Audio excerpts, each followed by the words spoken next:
হত্যাকারীর শাস্তি কি আসুন জেনে নিই।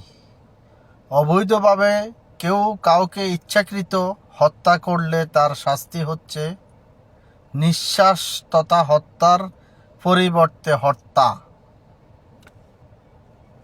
অথবা দিয়াত তথা ক্ষতিপূরণ স্বরূপ শরীয়ত কর্তৃক নির্ধারিত সম্পদ। তবে এই ব্যাপারে হত্যার ব্যক্তির ওয়ারিশরা যদি রাজি থাকতে হবে অথবা আপোষ মীমাংসার মাধ্যমে নির্ধারিত সম্পদ। অনুরূপ অপভাবে হত্যার ব্যক্তির ওয়ারিশরা হত্যাকারীকে একেবারে ক্ষমাও করে দিতে পারে। আল্লাহ তাআলা বলেন, হে ঈমানদারগণ, তোমাদের উপর নিহতদের ব্যাপারে কিসাস তথা হত্যার পরিবর্তে হত্যা নির্ধারণ করা হলো।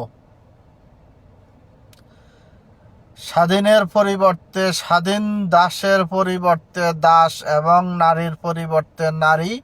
তবে কাউকে যদি তার ভাই মৃত ব্যক্তি এর পক্ষ থেকে কিছুটা ক্ষমা করে দেওয়া হয় তথা মৃতের ওয়ারিশরা কিসাসের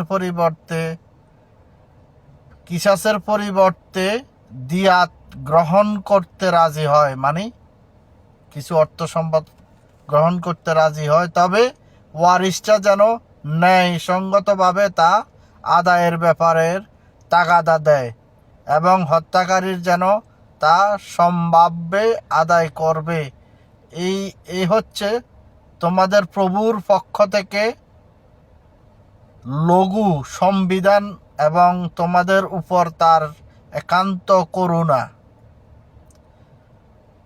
এরপরও কেউ মীমাংসা করলে তা হত্যাকারীকে হত্যা করলে তার জন্য রয়েছে যন্ত্রণাদায়ক শাস্তি।